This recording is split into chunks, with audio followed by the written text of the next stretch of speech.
Cam. Welcome to the Skew Space podcast. How you doing today? You okay? I'm doing very well, thank you, Nick. Yeah. Thanks for having me on the show. No, pleasure is all mine. And what do you think of the set? It's okay, isn't it? Very nice. I'm particularly enjoying this. Yeah, it's all right, isn't it? It's got some sort of nouveau chic happening here. Pull out all the stops when you're in town, don't we? Thank you very much. You know, we've got to make Australians look classier somehow. So, okay, just for the benefit of the audience, what we are speaking about today is how to communicate cyber risk into the business strategy. So essentially, how do we talk to the boardroom and get across the importance of security in this day of age? But I suppose before we delve into it, Cam, I know we spoke previously, and you've got quite a colourful story up to this point, quite a few twists and turns as to where we've landed today. So are you okay just to let the audience know a little bit about that journey, if that's okay? Sure, happy to share that. Cheers. It has certainly been a wonderful, colourful journey.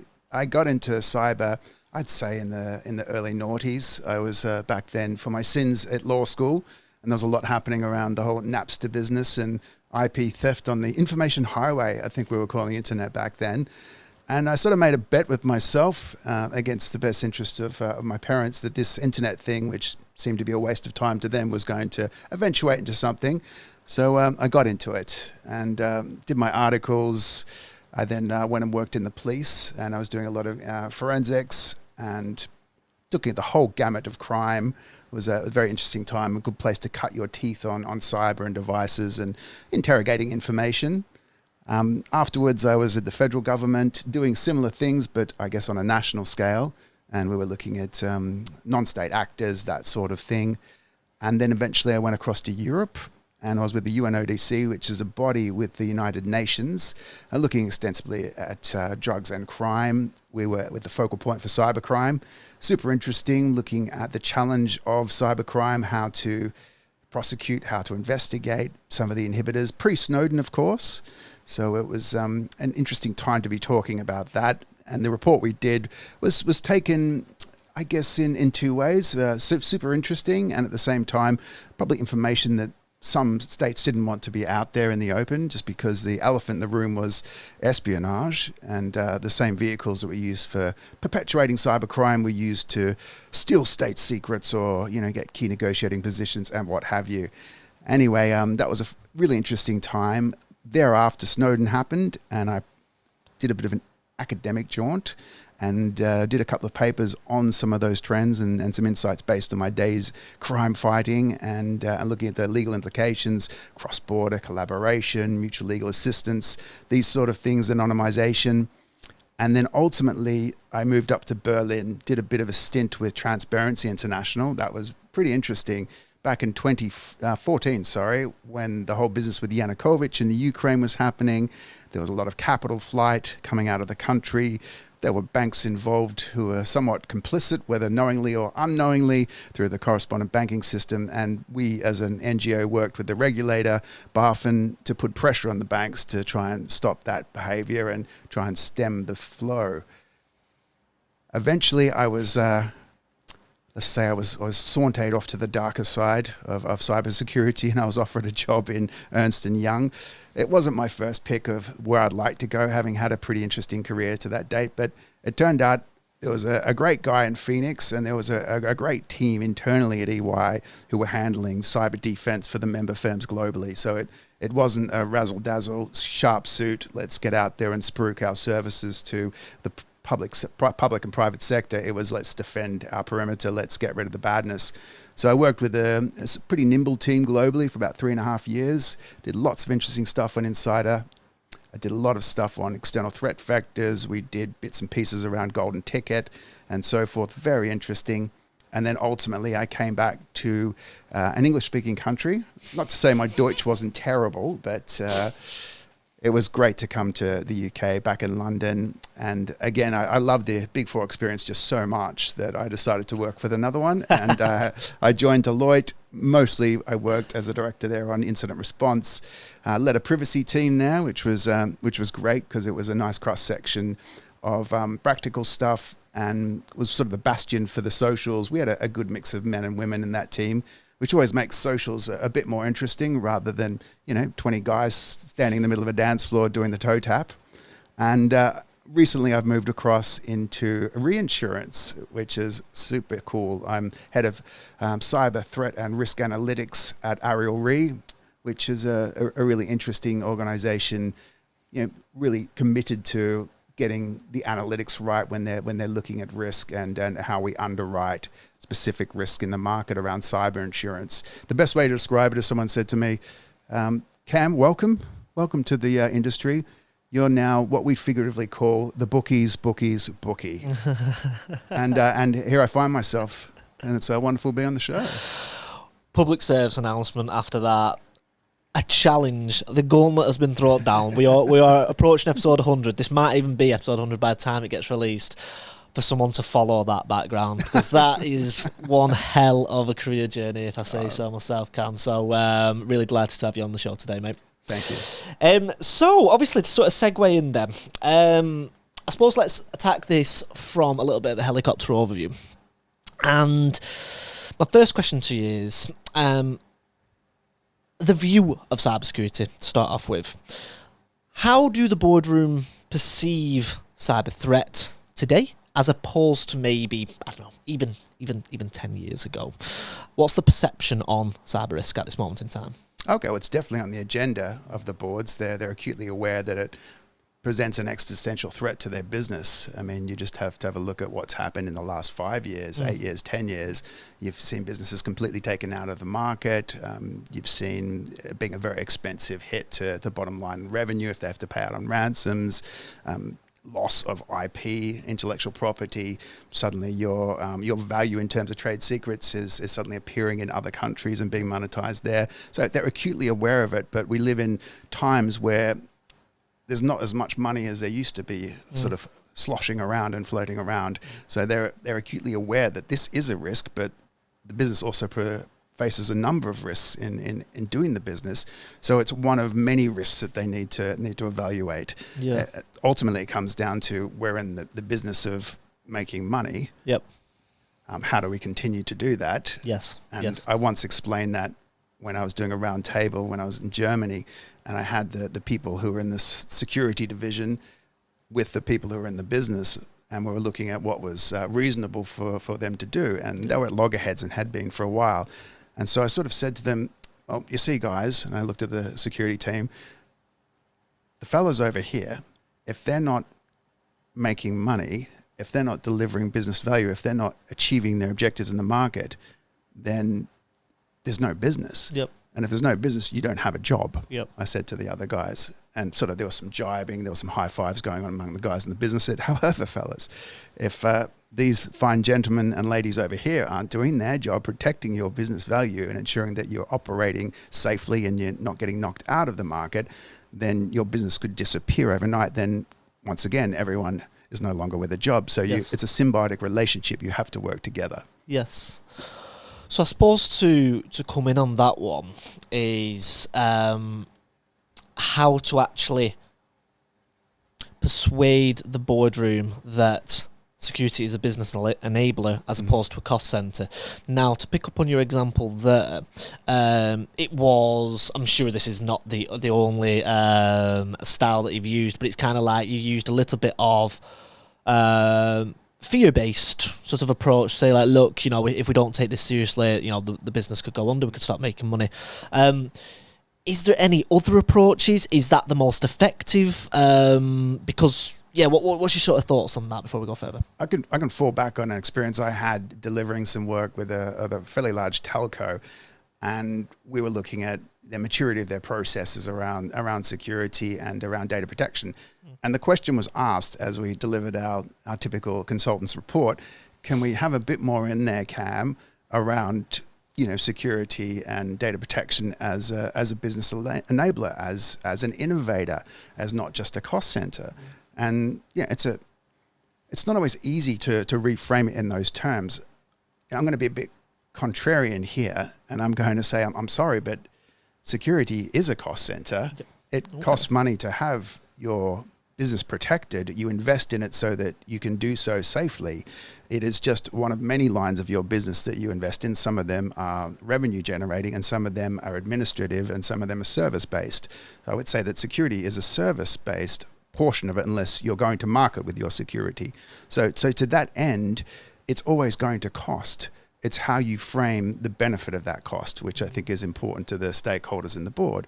So the first one I would call in, I said it generates trust in the people who use your business. If you've got good standards, if you've done the right things around your hygiene, if you're shown to be engaging your third parties in your tabletop exercises, maybe you've got some certifications, it doesn't have to be gold standard, but it shows that you're investing in it, you're taking it seriously. So imbuing that trust can be super effective.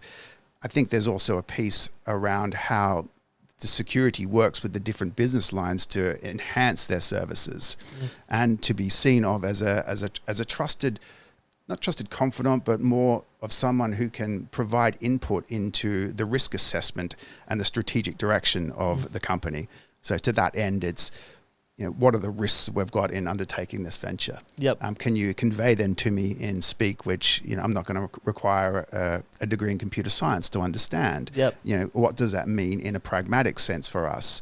And it's just a number of bits of information that those who are at the helm need to evaluate to make a decision on which way they go. Yeah. It's not necessarily binary. It needs to be looked at in the mix.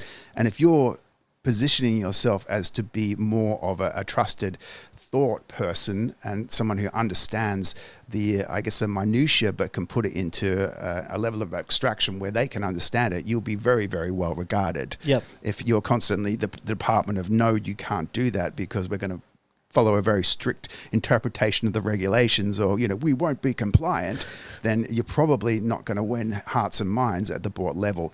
Be a pragmatist, know your stuff, realize that you're an enabler of them to make decisions. You're not the decision-making person themselves. It's not security and the business. It's the business with security as a part of the business of one of the many service lines. And I think once it's conceived of as more integrated by more people, then they'll be trusted more and they'll be a greater part of that decision-making process in determining strategy.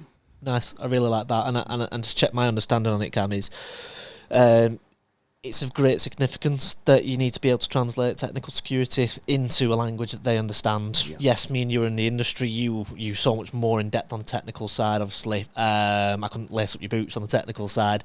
But I understand the significance of, like you say, having that emotional intelligence to speak to the CEO and the CFO, and it's like, cool, what is their motivation?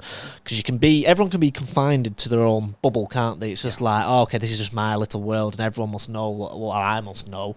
But it's not the case. The CEO has so many other things, so many other priorities. It's like, cool, how can I make this as simple to them? Because like you say, we're all human, and probably my way of learning is analogies. You speak to me in analogies, you speak to me in my terms, and I will understand and it translate back to their world. So I understand what you're saying there. Cool, what's the CFO's motivation? How does it affect the budget? Procurement, it's all about different supply chain, etc., etc. So really good point on that. With the translation piece, very quickly, yep. I used to do expert testimony around digital evidence, and this is back in the days when, why can't you just print that out? Well, we don't have enough access to reams of paper to print that out for you, Your Honour. And so we would use analogies and we'd try and put it into simple terms so the essence of it could get across to the jury, but also the judge. Yep. And also the prosecutors and the defenders, because you want everyone to kind of be on the same page around what a deleted file is, what like slack space might mean, and how you can reconcile possession of something digitally. Yep. And so hard things to sort of get your head around. Absolutely. So your point around analogy is just so critical. Yep. No, absolutely couldn't echo your point further enough. And I suppose a nice segue to flip this on its head then, like say we've kind of had a look at the qualitative approach there in the boardroom. Naturally, I want to take it to the more quantitative approach now, because, like I say, a lot of the boardroom, they do deal in facts, in absolutes. So I've spoken to a lot of vendors in the last few years. A lot more have kind of come around on the sub-vertical of sort of data risk prioritization, the likes of Side, the likes of Panacea. I spoke to the founders of them, and I just think it's a really cool product, and I think that sub-vertical will only get bigger. And what it essentially does, it essentially assesses your, it's a blend of attack surface management, has a look at all your tools in line with how much you're spending, and it kind of gives that quantitative figure of like, okay, this is how much you are at risk, this is how much you are spending. It can even be you're overspending on security, you're underspending on security, or these are your gaps. My question to you, Cam, is where do you sort of see the role of data-driven insights when it comes to quantifying risk? Yeah, so in the space that we work in, we're very much data-driven. Okay, yeah. A lot of what happens with underwriting and reinsurance is you get access to portfolios of insured companies, and you have to kind of make a decision around whether you think that they've got decent security posture or decent hygiene, and it's something that you're going to be taking less of a risk in underwriting. And to that end, we get access to names and normal sort of firmographic information about them, and then we have to churn based on information out there in the ether and the web to make a decision around their posture. So we're very much driven around the data. We also use modeling to get a sense of, over a period of time, how likely is a particular scenario to eventuate going to affect this portion of that portfolio, the mid-market, the lower end of the market, the top end of the market. There are limitations in that. It's synthetic, it's probabilistic to some extent. We haven't had a massive seismic event, which is what I call a catastrophe, which is the business that we're in. Yep. So you're kind of modeling on what could be. Yes.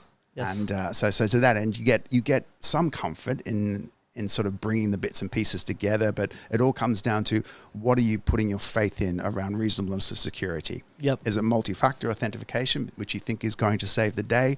Is it going to be segmentation of the network, which is going to fight off the nasties? I mean, is it just going to have the absolute most whiz-bang endpoint detection that maybe doesn't push out a dodgy update that's going to save the day? Yep. I mean, these are the things you kind of have to think about. Yep. The way I try and reconcile it, let's go an abstraction above that and say, what is the business involved in? What value are they trying to protect? Are they heavily reliant on technology to do it, or are they manufacturing? So when you look at what technology or what security you're going to invest in and to what extent, have a clear idea of what we do to make money. What does our risk look like in doing that? What do we kind of need to protect? What could be, disastrous if it was impacted to our bottom line? Yep. And then you can start to think about what you're going to invest in. Yes. All the regulation talks about it now. If you look at DORA, NIS2, even what the FCA is banging on about, it's your important business processes.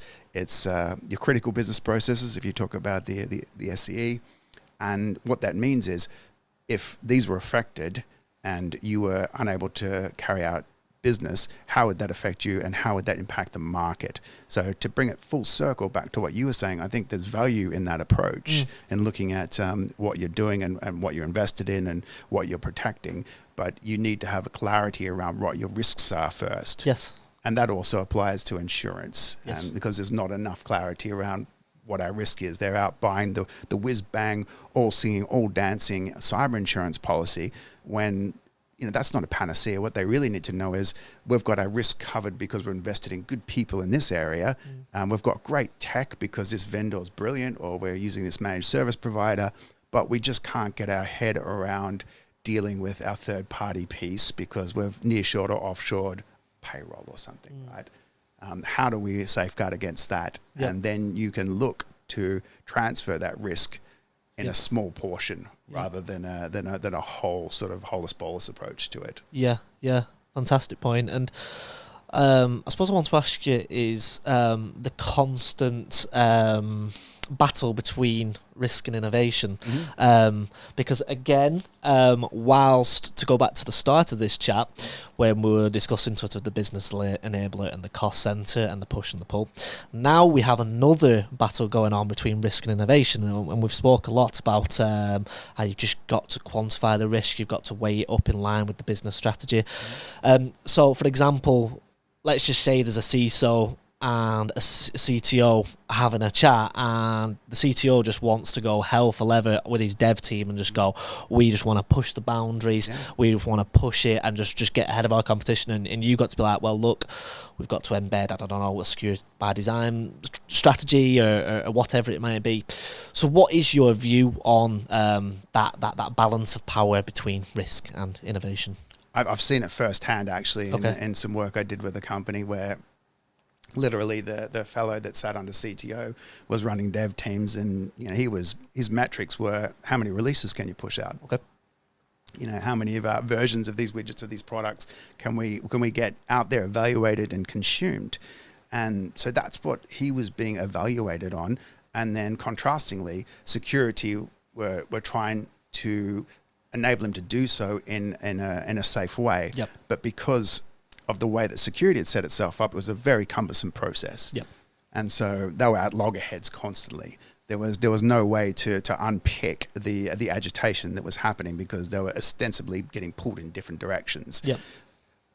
I think at that point you need to almost sit down and have a bit of empathy for your fellow colleague and get a sense of, what are they on the hook for? What are they being evaluated against? Yep. And is there a better way that we can work together to streamline this process so that we can run you through a couple of gates and still enable you to hit your targets, but at least we're doing so with focusing on the things that matter around the security piece. So I think that one size fits all doesn't work. Adapt it to what the business is pushing in that direction. Have some empathy for the other party to this process, and then come to an agreement around how you can do it better. Maybe that's a memorandum that you put together. I think that's probably the best way to do it, because if you refuse to understand, or you take a holier than thou approach to thou shalt do, it's not going to shift the dial. Innovation is just really up there on the agenda of most companies at the moment, as they look at the availability of new technology to improve processes, whether it's the topic of the moment being AI, or it's some other bit of tech, maybe some SaaS product in the cloud. And when they look at that, they're looking at what their colleagues are doing, and they're looking at what their competitors are doing. They're saying, how can we use that, and should we be doing more with it, and how have we integrated it? So I think there's a lot of pressure on the business units themselves to show that they're doing the right things with what's available out there. Mm-hmm. So we focused a lot on stuff like the internal connections, the internal relationships with the boardroom, and how we can effectively communicate security there. Obviously, that it's not just internal, and we've got to take into account the geopolitical landscape as well of any company, because we're not all insular. Everything that's going on outside that door also affects it as well. So how does sort of cyber risk advisory get affected by the geopolitical landscape then? I'm super interested by the geopolitical landscape. I mean, as much as my training in the past has been in security, much of the deeper dives have been around international security and the geopolitics of it. And we, as a global insurer, are affected by the entire globe and the various markets that operate there. And so we look quite intensely at the shifting geopolitical situation. It's important because it can shift the way markets behave. For example, we're seeing isolationism and protectionism happening across the globe. You may think, well, that's not really going to affect security in cyber, will it? But actually, if the protectionism is such that your supply chain is affected, and now you're forced to deal with providers who are in adjacent countries or within your own country, and there's a bit of a lift and shift taking place there, you're now in a relationship with a third party where maybe you haven't got that background, and maybe there's less of a known situation around what their risk profile is and how they operate. They're fourth parties, they're fifth parties. So, that simple shift in supply chain because of, macro factors can have a major effect on your security posture. Conflict is another one, what we see happening in the Ukraine and also in Gaza. That also affects insurance, interestingly. There are war exclusions with some products. There are lines of insurance which protect war. So, this is also stuff that needs to be weighed up and balanced. And then you look at the socioeconomic and the demographics. This is one that's sort of picked up a lot around sociology, but it's been demonstrated that, as society frays around the edges due to lack of opportunity, or that there's a whole lot of loss of jobs at the junior level of pretty smart people because there's a shrinking fiscal environment, or maybe there's a pivot towards new technology saving the day. Well, what that happens is you've got unemployed, disenfranchised people out there who are going to need to make ends meet. Do we start to see a bit of a pivot towards the underground economy? Are there new entrants coming in there, given that it's a whole managed service within the dark web that you can access? But are you now getting younger people starting to participate? Are they turning to the grey hat side? Are they turning to the darker side, and then starting to really drive some of the badness that's happening there? And you just have a look at what an average cyber criminal looks like these days. It's not some fellow in a hoodie. That these people often look like pretty normal people, and I think there's a danger with the disenfranchisement that we'll see a movement towards it. We used to joke about script kiddies back in the day, but there's whole portions of the cyber fraud market which is undertaken by people who are under 20. Cam, I've hung off every word that you've said in this podcast, and I wish we had more time, but I want to just thank you for coming on the podcast today, mate. If anybody has any questions for Cam, or would like to have a little bit more information of what Ariel Re do in the cyber insurance space, I'll be sure to put all the information down below. But Cam, once again, thanks for coming on the Security Space podcast. Absolute pleasure. Thank you very much. Cheers.